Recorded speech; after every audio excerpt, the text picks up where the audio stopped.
Grabe mga cubes, ibang iba ang driving dito sa Pilipinas sa driving sa atin sa Canada. Dito brasuhan talaga. Pag mahina ang loob mo, wala, hindi ka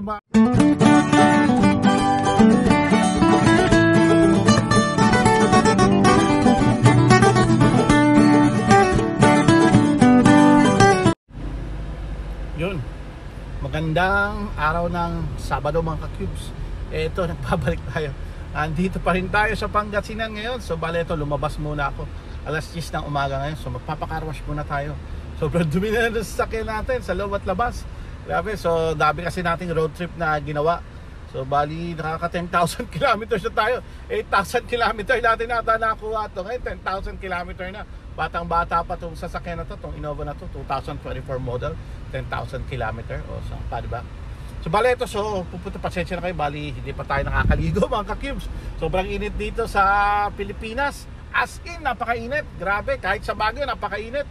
So lalo na dito sa Pangasinan, flat kasi dito. So kaya yun, sobrang init. So ito, bali yun nga, sabi ko pupunta tayo ng car wash, kaya magpapa-car wash muna tayo. Tapos diretso tayo ng CSI. Siguro mag-grocery na rin ako ng kakailanganin natin na panghanda natin para sa get together nila nag-iisang ikaw na mga kapatid niya.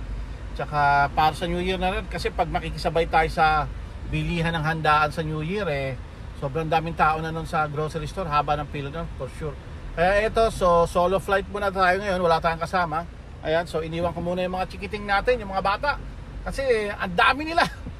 So pero nangako ako sa kanila, mamaya lalabas kami sa gabi, pupunta kami ng Capitol sa Ilaw-Ilaw, kasi dapat to December 26 pa yung, kaso nga nasa Baguio tayo. Kaya ito, so mamaya na lang natin sila ilalabas. So ito, so punta muna tayo ng car wash.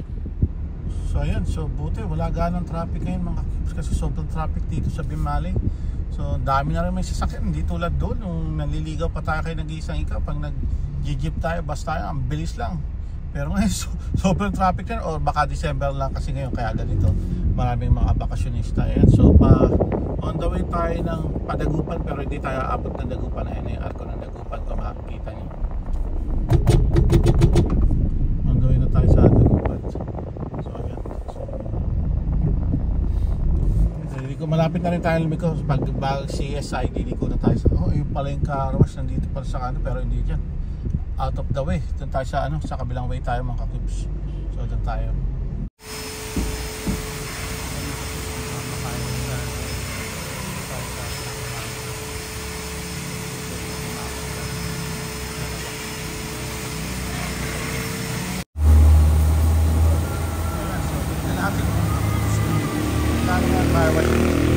Para natin sa car wash natin sa Canada sa atin tayo gusto lang the last 2 years ago dito rin ako nagpa-car wash pala.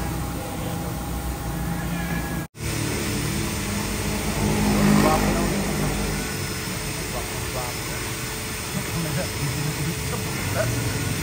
kaya sa atin sa palitan natin na sa tagang bago nyo na sa loob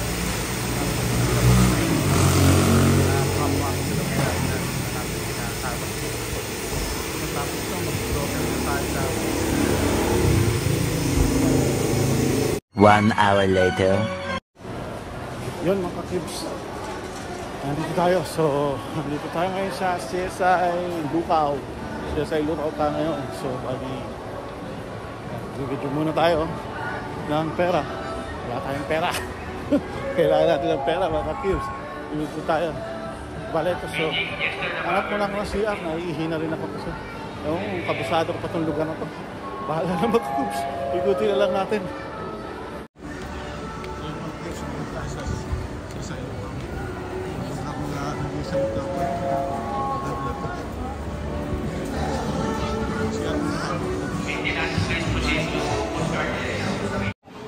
Yun, ito mga ka-cubes. So bali nandito na tayo sa loob ng CSI Taplak.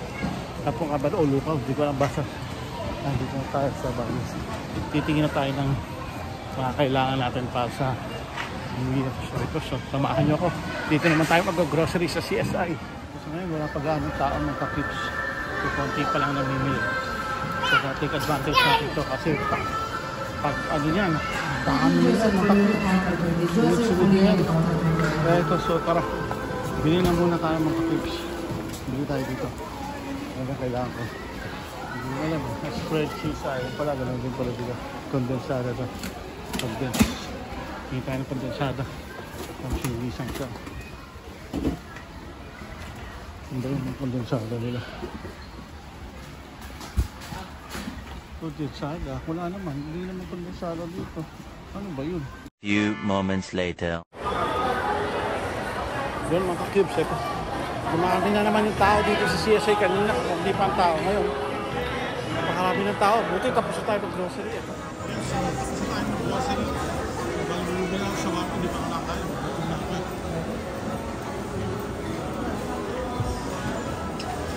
Hintay na lang tayo.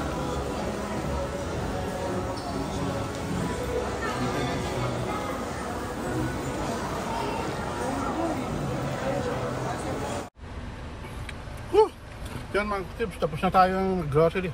Ito, kumain na rin ako ng shawarma. Hindi pa tayo nagtatanghalian, ang oras na mag-aalas 2:30 na. Alas 2:30 na pala, 2:35 na pala. Ito, bumili na ako ng buko shake. Init, sobrang init sa labas, grabe. So yun, so bali, nakakita na rin ako ng mga fireworks. So bumili na rin ako, may budget tayo dyan sa fireworks. So, kasi pag alam nila yan kapag every New Year, yan talagang panata ako, bumibili ako ng mga fireworks. Hindi rin mga paputok, yung mga pailaw lang. Prosperity fountain na mga binibili ko. So makikita niyo yan sa New Year. Yung anong klase mga fountain yung binili ko. Yung hindi na yung mga sa tabi-tabi kasi pag doon ako nabili dati, hindi natagal. Kaya dito na ako sa mall nabili. At sigurado siya na matagal-tagal siyang umilaw. Kasi yung bibili ka sa labas ng 300, 200. Wala pang isang minuto, ubos na agad. Dito na dito sa mall, at least tumatagal agad. Subukan na. Pasensya na, may laman pa yung bibig ko. So, ito. Kain na nga muna ako. Grabe mga cubes.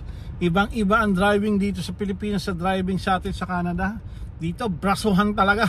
Pag mahina ang loob mo, wala, hindi ka makakarating sa pupuntahan mo. Kaya ito, masunurin tayo sa Canada mga cubes. Pero pagdating dito sa Pilipinas, ewan ko. Instinct na ata yung talagang baro-baro rin ako mag-drive. Kaya galit na galit sinag-iisang ikaw natin pagkasama ko sila. Buti ngayon solo ako, nagagawa ko yung gusto. Kasi pag susunod tayo dito talaga sa batas traffic ko dito, ewan ko lang, lalo't ganito ka traffic, naku po, yung pagbibigyan mo lahat ng tao ay hindi ka makakarating sa paroonan. Pero siyempre konting ingat pa rin tayo mga sa pagdadrive dito, although traffic nga lagi dito yan, tsaka git-gitan talaga, daming motor, maraming tao, kaya doble ingat pa rin tayo dito. Lalo pa yung lisensya natin, iba yung lisensya natin. Pag na-disgrasya tayo dito, medyo baka magka-problema tayo. Pero although valid naman yung lisensya natin for 3 months, dahil English version naman yung lisensya natin, so pwede tayo mag-drive for 3 months. Hindi natin kailangan pumulta ng LTO. Nasa rules naman yun ng LTO na 3 months validity yung mga license from the other country. So yan, so ito, so pauwi na ako sa bahay. So bali namili na nga tayo ng mga gagamitin natin para sa New Year, tsaka bumili na tayo ng paputok gaya ng sabi ko. So ayan, so tingnan nyo na lang kung gaano ka-traffic ngayon dito. So ayan, so ngayon medyo gumagalaw-galaw yung traffic ko. Pero kanina na-stuck ako dun sa junction. So hindi talaga umaanda. Tapos mamaya meron na naman dito yung pagkaliwa natin malapit sa bahay nila nag-iisang ikaw. Yun, traffic na naman dun. Kasi ewan ko ba, may stoplight sila dun pero hindi naman nagana. Ewan ko bakit ganun dito sa Pilipinas, may stoplight pero tao pa rin yung pinapatay nila yung stoplight, kaya tatagalan Mas mabuti pa yung stoplight, tagang kalkulado kung ilang minuto. Pero ewan ko, diskarte nila yan dito. So ano na lang tayo, sumunod na lang tayo kumbaga. Ngayon, so medyo nakakapanibago lang taga mag-drive dito sa Pilipinas. Lalo't hindi tayo dito natuto mag-drive mga cubes. Natuto lang tayo mag-drive nung nasa Canada na tayo, kaya tagang by the book tayo, follow by the rules. Pero ewan ko nga, pero pagdating natin dito sa Pilipinas, automatic instinct na ata talaga na kailangan maging offensive at defensive driver ka dito parehas. Kasi dito nga, kung sobra talagang napakabait mo, wala, hindi ka makakarating sa patutunguhan mo. Bubusinahan ka ng mga nasa likod mo. Tsaka brasuhan dito, as in brasuhan na brasuhan. Pag gusto mong kumaliwa o kumana tapos traffic, pag hindi mo ingunguso yung sasakyan mo, hindi ka taga pagbibigyan. Kaya tagang lakasan kayo ng loob kung sino ang titiklop sa inyo, siyang panalo. So buti na lang itong dala natin Innova. So yung mga magagandang sasakyan, gaya ng mga Fortuner, Montero, yan, umiiwas sila sa atin, umiiwas sila sa Innova dahil alam nila talo sila, pag nagasgasan sila tayo, Innova lang sila, mga luxury car sila, kaya talagang iwas sila. Lalo na pagdikitan, hindi pinagbibigyan lahat ng mga Toyota, Innova, yan, yung mga pinagbibigyan lagi sa gitgitan. Eh, kaysa naman sila makikipagkita, magagasgasan yung maganda nilang sasakyan, no, di ba? So yan, so sige, kita-kitsa lang tayo mamaya mga ka-cubes. So baka mamaya kami papasyal natin yung mga bata kasi nangako nga tayo, pupunta tayo sa Capitol ng Lingayen. So pupunta tayo sa ilaw-ilaw. So ganoon na lang muna mga ka-cubes.